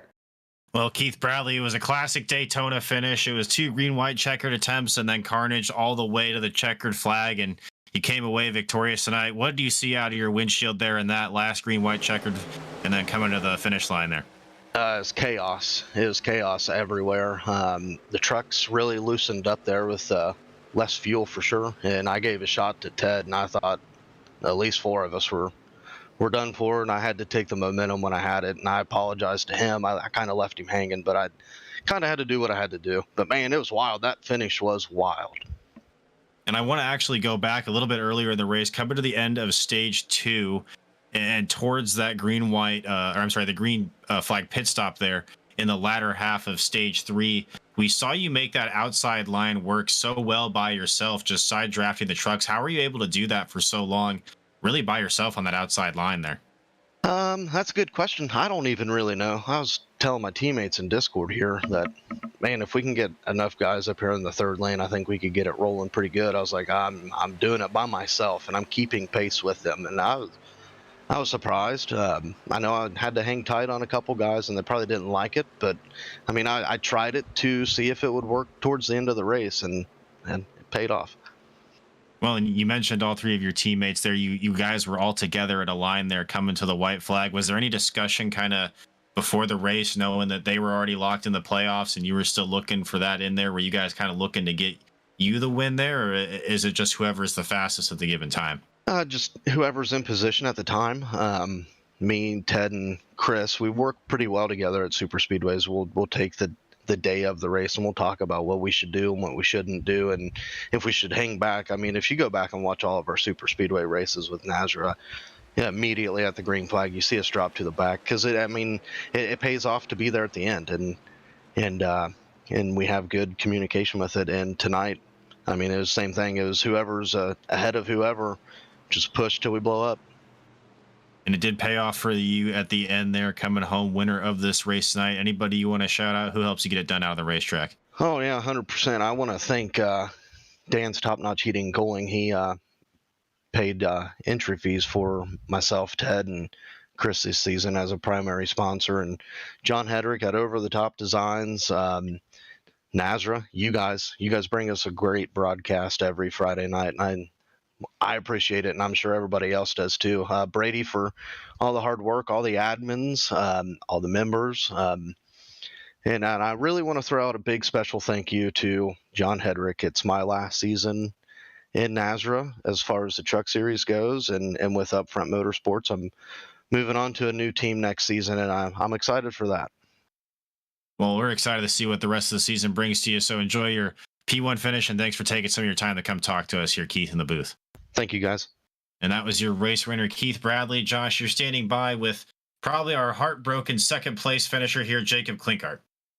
It was his career best finish for you, Jacob, but off of turn 4, all you can see behind you is Keith Bradley going to your outside and nothing you could do down the short chute to the tri-oval. How much does this one sting?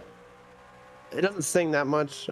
This race meant a lot to me. The fact that I was able to even be up there almost the entire race was very happy about it. This race meant a lot, so I was happy about it. And like I said, a career best second place finish for you, and you were 99 points good to the cut line coming into tonight. How much do these good performances mean to you leading up to the playoffs? And at this point, looking relatively stout that you're going to point your way into the playoff with 2 races remaining in the regular season.